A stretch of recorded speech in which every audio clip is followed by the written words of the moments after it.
రాజధాని అమరావతికి సంబంధించిన పనులు శరవేగంగా కొనసాగుతున్నాయని టీడీపీ ఏపీ అధ్యక్షుడు పల్ల శ్రీనివాసరావు అన్నారు. రాష్ట్ర వ్యాప్తంగా అన్న క్యాంటీన్ ఏర్పాటును ప్రజలంతా కోరుకుంటున్నారు అని తెలిపారు. విశాఖలో ఆయన మీడియాతో మాట్లాడారు. నాది ఒక రాష్ట్ర అధ్యక్షుడిగా నా పాత్ర ఏంటంటే, ఇప్పుడు అపోజిషన్ లో ఉన్నప్పుడు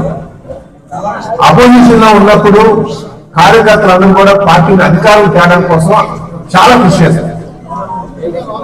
అధికారం వచ్చిన తర్వాత కార్యకర్తల్ని ఎందుకో వాళ్ళు దూరం పెడుతున్నారు, మమ్మల్ని అంతగా పట్టించుకోవట్లేదనే ఒక భావన కార్యకర్తలు ఉండేటువంటి పరిస్థితి ఉందండి.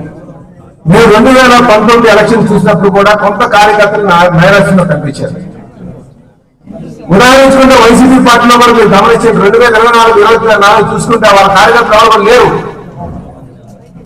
అయితే నాకున్నటువంటి ఆలోచన ఏంటంటే, అధికారం ఉన్నప్పుడు కార్యకర్తలని ప్రభుత్వాన్ని సమన్వయం చేసుకుంటూ కార్యకర్తలకి ప్రభుత్వంలో భాగస్వామ్యం చేయడం కోసం ఏ విధంగా అయితే నామినేట్ పదవులు ఉన్నాయో ఆ పదవులు ఇచ్చి ప్రభుత్వంలో భాగస్వామ్యం చేసి మళ్ళీ ప్రభుత్వం మమేకమై పార్టీతో మమేకమై ఉండేటట్టుగా చేయడం ఒక వారంగా నా ప్రయాణం కర్తవ్యంగా నేను భావిస్తానని చెప్పి ఈ సందర్భంగా తెలియజేస్తున్నానండి. అంటే అధికారం ఉన్నప్పుడు కార్యకర్తలను దూరం చేసుకోకుండా పార్టీని అది ప్రభుత్వాన్ని సమన్వయం చేసుకుంటూ వాళ్ళ ప్రోత్సాహంతో ముందుకు వెళ్ళేటట్టుగా. ఎందుకంటే అధికారం లేనప్పుడు ఇలా చూసుకుంటే సుమారు ఒక విశాఖపట్నంలోనే 3,000 మంది కేసులు పెట్టారు. అయినప్పుడు ఎన్ని కేసులు పెట్టా సరే పట్టుదలతో ఈరోజు పార్టీకి కార్యకర్తలు ఉన్నారు కనుకనే మేము అత్యంత రాగలిగాం. ప్రజలకు ఆలోచన ఉంటుంది, ప్రజలను ముందు నడిపించి ముందుకు తీసుకొచ్చి ఓటు వేయడంలో కార్యకర్త చాలా కీలకంగా ఉంటారు. అధికారులు వచ్చిన తర్వాత కొన్ని పరిస్థితుల వల్ల మనకి కొంచెం నైరాశ్యానికి గురవుతున్నారు. ఆ నైరాశ్యానికి గురి కాకుండా ఉండే విధంగా నేను నాయకత్వం చేస్తాను, ఆ సమన్వయం చేస్తానని చెప్పి మీ ద్వారా నేను నాయకులకి కార్యకర్తలకి అందరికీ తెలియజేస్తాను. ఈ రాష్ట్రానికి రాజధాని లేనటువంటి పరిస్థితి. చంద్రబాబు నాయుడు గారు ముఖ్యమంత్రిగా సంతకం పెట్టిన తర్వాత మా అధ్యక్షులు వారు ఈరోజు అమరావతికి సంబంధించి సర్వేగంగా అక్కడ పనులు చేయడం మొదలెట్టారు. ఈరోజు సగౌరవంగా మనం చెప్పుకోవచ్చు, రాష్ట్రానికి ఒక రాజధాని అమరావతి కాబోతుంది. అమరావతిని సగౌరవంగా చెప్పుకున్నటువంటి పరిస్థితి కల్పిస్తామని ఆ రోజు చెప్పారు ఎలక్షన్ లో. ఈరోజు అది కార్యరూపం దాల్చిందని కూడా ఈ సందర్భంగా తెలియజేస్తున్నాం. రాబోయే సంవత్సరంన్నర లోపు ఖచ్చితంగా అమరావతికి ఒక రూపురేఖలు వచ్చేటట్టుగా చేపిస్తామని కూడా ఈ సందర్భంగా తెలియజేస్తున్నాం. అందులో భాగంగానే ఈరోజు ముఖ్యమంత్రి గారి ఒక ఆలోచన అని మీద ప్రధానంగా తెలియజేస్తున్నాం. ఇదే కాకుండా పోలవరం ఈ రాష్ట్రానికి జీవనాడి, సుమారు 30 లక్షల ఎకరాల ఆయకట్టు వచ్చేటువంటి ప్రాజెక్ట్. ఆ ప్రాజెక్ట్ ని నిర్వీర్యం చేసి పడేశారు. పక్క రాష్ట్ర ప్రయోజనాల కోసం, అటు అమరావతి కావచ్చు, ఇటు పోలవరం కావచ్చు, పక్క రాష్ట్ర ప్రయోజనాల కోసం మరి రాష్ట్రాన్ని రాష్ట్ర ప్రజలకు మోసం చేస్తూ 5 సంవత్సరాలు అటకెక్కించినటువంటి సందర్భం. ఈరోజు ప్రజల దృష్టిలో పెట్టుకుని, రైతాంగాన్ని దృష్టిలో పెట్టుకుని ఈరోజు పోలవరం ప్రాజెక్టు ముందుకెళ్తున్నటువంటి తీరు కూడా మేము గమనించాల్సినటువంటి అవసరం ఉందని చెప్పి ఈ సందర్భంగా తెలియజేస్తున్నాం. ఖచ్చితంగా ఈ మాకు ఇచ్చినటువంటి పీరియడ్ లో అటు అమరావతి ఇటు పోలవరం పూర్తి స్థాయిలో పూర్తి చేస్తామని చెప్పేసి మీకు తెలియజేస్తున్నాం.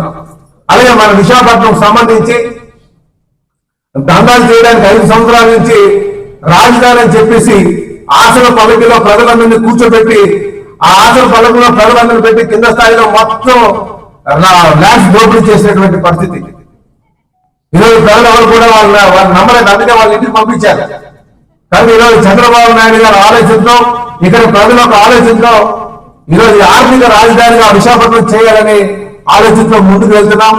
ఖచ్చితంగా మంచి ఉపాధి అవకాశాలు కల్పించి మంచి సర్వతోముఖ అభివృద్ధి చేయడానికి విశాఖపట్నానికి చంద్రబాబు నాయుడు గారు ఒక బృహత్తర ప్రణాళికతో ముందుకెళ్తారని చెప్పి సందర్భంగా తెలియజేస్తూ ఖచ్చితంగా విశాఖపట్నాన్ని ఆర్థిక రాజధానిగా ఈ దేశంలో మంచి ఖ్యాతి వచ్చేటట్టుగా చేపిస్తామని చెప్పేసి ఈ సందర్భంగా తెలియజేస్తున్నాం.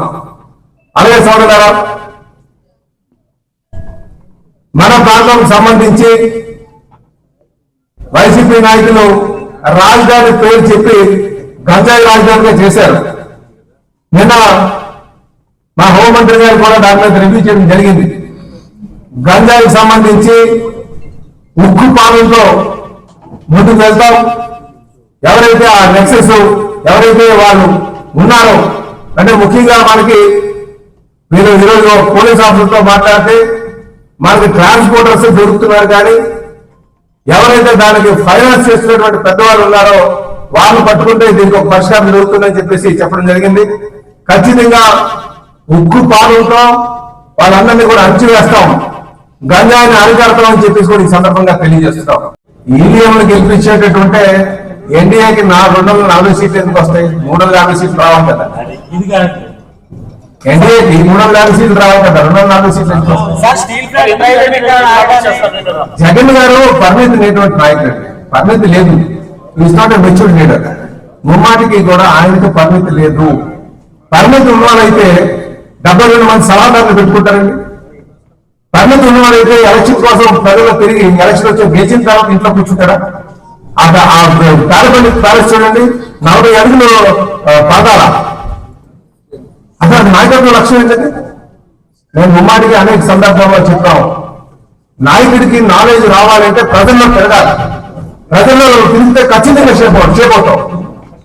కనుక నాకు తెలిసి ఈ రాష్ట్రానికి ముఖ్యమంత్రిగా గతంలో చేసినటువంటి అందరినీ చూసుకుంటే పరిణితి లేనటువంటి నాయకత్వం ఒక్క జగన్మోహన్ రెడ్డి మీద చూడొచ్చు అని చెప్పేసి మీకు తెలియజేస్తున్నాను. ఆయన చూసాను మరి అంతే కదండి. ముమ్మాటి 5 సంవత్సరాలు కళ్ళు మూసుకుంటే అయిపోతాడు. దాని మీద మీరేమంటారు? అదే ఇప్పుడు 5 సంవత్సరాలు అధికారంలో ఉన్న కళ్ళు మూసుకుని ఉన్నాడు కదండి. 5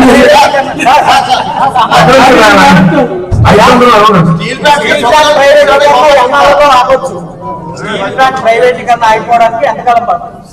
స్టీల్ ప్లాంట్ ప్రైవేటీకరణ కాదు. ఇప్పుడు ఎక్కడ ఎవరు చేశారు? చేయలేదు. ఎక్కడ చేశారు? చేయలేదు. అవును కూడా 4 రోజుల్లో తీపిస్తాను మాట ఇచ్చాను. 4 రోజుల్లో తీపిస్తాను. 4 రోజుల్లో మాట ఆర్డర్ కార్డు పెట్టుకోండి. Order card